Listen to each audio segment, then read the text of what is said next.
जी, मैं तुम्हारे जन्मदिन पर ना कपड़े लाए हैं, नया कपड़े। अच्छा, दिखाओ कैसा है। रुक जाओ, मैं पहन के आती हूँ।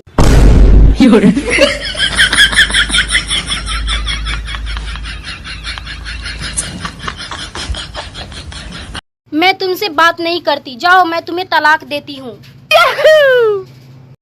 ये लो चॉकलेट खाओ, शुभ काम में देरी कैसी।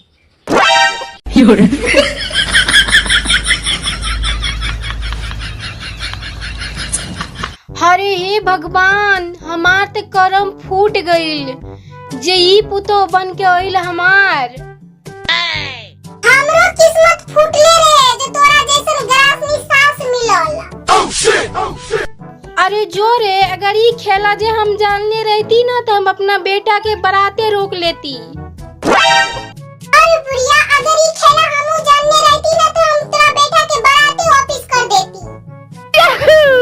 का रे, तू हमरा के दिया दिखौले बारे। तू बता, तू हमरा के दिए तो खेले बारे। अरे कुतिया कुलछनी, तू हमार पुतो ना होवे। तू हमरा कपार पे के दीपक होवे, दीपक। जे 8 बजे तक सुतल रहेला। पुतो तो फना के बिया।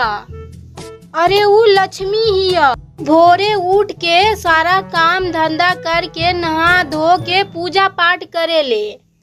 तोरा तो माटी महकेला रे धोचिया। और ऊ एक कलान गोबर के दना दन चिपरी पाथ देले। और तोरा तो झाड़ू लगावे में कमरे में मोच आवे लागेला। तोरा से जब एक लोटा पानी मांगेलू तो तू ना देवेलू। और ऊ तो दूध के औट के अपना पति के, अपना देवर के, अपना ससुर के पियावेला गिलास में भर भर के। जा रे कुलछनी, लक्ष्मी तो ऊ बिया ऊ, तू तो ओकरा गोरवा के धोबनो न बारू। हाँ, हम बता दे बतानी तोहरा के। ए बार हमार बेटा के आवत दे, तब तोहरा के हम बतावतानी। अच्छा, बेटा का सूरत से आ जाई। हाँ।